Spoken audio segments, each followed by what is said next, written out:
할렐루야. 아멘. 하나님의 은혜가 오늘도 함께하기를 간절히 바랍니다. 오늘 이 잠언 12장에서는 말, 곧 언어 생활에 대해서 말씀을 하고 있고 또 하나는 행실에 대해서 말씀을 하고 있습니다. 하나님이 우리에게 주신 축복 가운데에 아주 중요한 축복이 언어, 곧 말을 한다는 것입니다. 그래서 이 말은 사람과도 통하지만 하나님과도 통하는 겁니다. 그래서 심지어는 성경에 뭐라고 말씀하고 있냐면은 내 귀에 들린 대로 내가 행하리니 그렇게 말씀했습니다. 하나님은 사람이 말하는 것을 듣고서 그 말하는 대로 해주겠다는 거예요. 그러니까 이 말이 곧 능력이고 말이 곧 행실이며 또한 말이 곧 역사입니다. 그러므로 말을 잘해야 됩니다. 말을 복되게 해야 되고요.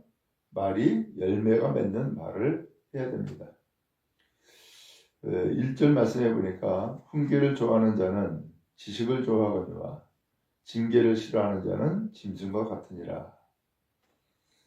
훈계를 좋아하는 사람은 사실 많지 않지요. 그렇지만 그 훈계를 정말로 귀담아 듣고 또한 그것을 잘 새겨 듣는 사람은 사실은 지식을 좋아하거니와 지식을 좋아하는 것이다 라고 했어요. 이 지식은 알미지요.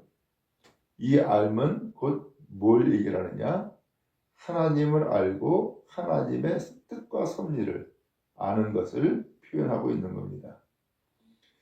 더 나아가서 15절에 미련한 자는 자기 행위를 바른 줄로 여기나 지혜로운 자는 권고를 듣느니라 그랬어요. 미련한 사람은 자기가 옳은 줄로 알아요. 근데 지혜로운 사람은 그 권고, 곧 훈계를 귀담아 듣는다는 거예요. 아하, 나는 나가 이런 사람인 줄 알았는데 저 사람의 이야기를 들어보니까는 내가 이러한 고침을 받아야 될 것이 있구나. 혹은 나는 이렇게 생각을 했는데 저 사람의 이야기를 들으니까 내가 이렇게 변화되어야 될 부분이 있구나 라고 하는 것을 새겨 듣는 거죠. 그것을 오늘 성경에서는 지혜다 라고 표현하고 있는 거예요. 그래서 지혜로운 자는 권고를 듣는다 라고 말씀을 해주고 있죠. 더 나아가서 13절 말씀해 보니까 악인은 입술의 허물로 말미암아 그물에 걸려도 의인은 혼란에서 벗어나느니라. 악인은, 악한 사람은 입술의 허물 때문에 그물에 걸린다는 거예요. 입술의 허물이 뭐예요? 말을 잘 못한 거죠. 그래서 그물에 걸린다는 거예요. 그렇지만 의인은 혼란에서 벗어난다 라고 했어요. 또 이어서 14절에도 사람은 입의 열매를 말미암아 복록에 족하며, 입의 열매가 뭐예요? 말한 대로 되어지는 거죠. 더 나아가서 말이 복된 거죠. 그래서 복록에 족하다라고 하는데 복록이라고 하는 것을 다른 성경에서는 행복해 한다 혹은 행복을 누린다 라는 뜻이에요. 그래서 입술의 열매로 행복하다라는 것이고요. 그 손이 행한 대로 자기가 받는다. 그렇게 말씀을 했어요. 그러니까 곧 오늘 우리의 언어, 우리의 말이 곧 복이 되고 또한 이 말로 인하여서 행복을 누리는 것, 바로 이것을 오늘 성경이 말씀하고 있는 겁니다. 더 나아가서 17절 진리를 말하는 자는 의를 나타내어도 거짓 증인은 속이는 말을 하느니라. 18절 칼로 찌름같이 함부로 말하는 자가 있거니와 지혜로운 자의 혀는 양약과 같으니라. 함부로 말하는 사람이 있다는 거예요. 이것은 칼로 찌른 것 같다는 거죠. 그런데 지혜로운 사람은 양약과 같다. 양약이 뭐예요? 치료하는 거죠. 고치는 거죠. 그래서 건강케 하는 것이죠. 바로 지혜로운 자의 혀가 이와 같다는 거예요. 또 19절에 진실한 입술은 영원히 보존되거니와 거짓 혀는 잠시 동안만 있을 뿐이니라. 진실한 말은 계속 보존된다는 거예요. 계속 간다는 거죠. 근데 거짓 혀, 거짓말은 잠시 동안만 있는 거다. 곧 사라지는 것이다라는 거죠. 자, 그러면서 22절에 거짓 입술은 여호와께 미움을 받아도 진실하게 행하는 자는 그의 기뻐하심을 받는다. 그랬어요.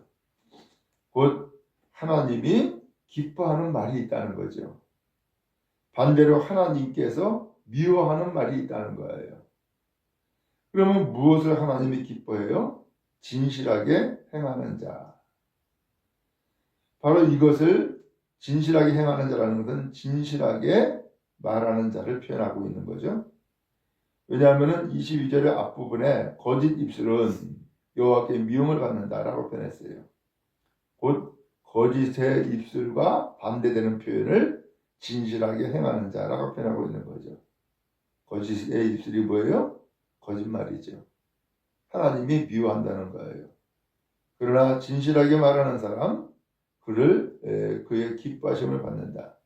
하나님이 기뻐하신다라는 거예요. 오늘 이와 같이 이 언어에 대해서 여러 가지 말씀을 쭉 했는데 결국 이 언어는 하나님이 다 들으신다는 거죠. 그리고 하나님이 그것을 듣고서는 그를 기뻐하기도 하고 그 다음에 미워하기도 한다라고 하는 것을 알 수 있어요. 오늘 하나님 앞에 우리는 이 언어 생활을 통하여서 기쁨을 얻는 주의 백성 되어지기를 간절히 바랍니다. 이 말로 인하여서 오늘 우리가 재앙을 당하거나 혹은 말로 인하여서 상처를 주거나 말로 인하여서 찌르는 것은 좋은 습관이 아니죠. 오늘 이 말이 오히려 격려가 되고 이 말이 힘이 되어지고 이 말이 생명이 되어지는 것, 오늘 이것이 더욱더 복된 말인 줄로 압니다. 그런 의미에서 오늘 우리의 말의 그 언어, 곧 언어가 항상 열매 맺는 복된 말로 되어지기를 간절히 바랍니다. 자, 그 다음에 또 하나는 행실인데 오늘 하나님은 말을 할 때 이렇게 복되게 할 뿐만 아니라 행실이 성실하기를 원하세요. 그래서 11절 말씀에 보니까 자기의 토지를 경작하는 자는 먹을 것이 많거니와 방탕한 것을 따르는 자는 지혜가 없느니라 그랬어요. 자기 토지를 경작한다. 거기에 먹을 것이 많이 나온다는 거예요. 그렇지만 자기의 토지를 경작하는 것이 아니라 방탕한 삶은 바로 지혜가 없는 거다. 12절에 악인은 불의의 이익을 탐하나 의인은 그 뿌리로 말미암아 결실하느니라. 오늘 악한 사람은 불의의 이익을 탐낸다는 거예요. 그러나 의로운 사람은 그 뿌리로 말미암아 결실한다 라고 말씀해주고 있죠. 자, 그 다음에 또 24절에 가서 부지런한 자의 손은 사람을 다스리게 되어도 게으른 자는 불임을 받느니라 그랬어요. 그렇죠? 사람을 다스리는 것도 부지런해야 되죠. 반대로 게으른 사람은 거꾸로 불임을 받게 된다는 거예요. 25절에 27절에 게으른 자는 그 잡을 것도 사냥하지 아니하나니 사람의 부귀는 부지런한 것이니라. 오늘 이와 같이 우리의 삶이 성실하기를 원하시고 또한 이 성실함을 통하여서 결실을 맺기를 원하며 또 이것이 곧 지혜고 복이다라는 것을 말씀해주고 있는 거죠. 오늘 그런 의미에서 두 가지 언어 생활과 행실 이 두 가지를 집중 표현해주고 있는데 바라기는 오늘 우리의 언어 생활과 행실이 항상 복되고 열매가 넘치기를 간절히 바랍니다. 마지막 28절에 공의로운 길에는 생명이 있나니 그 길에는 사망이 없느니라 그랬어요. 오늘 하나님이 우리에게 진정 원하시는 것은 사망이 아니라 생명인 줄로 압니다. 그 생명은 공의로운 길, 의로운 길에 있는데 오늘 우리의 언어도 우리의 행실도 이와 같이 공의로운 길로 나아가 생명을 얻고 생명을 얻되 더 풍성한 열매가 되는 은혜가 있기를 주님의 이름으로 축원합니다.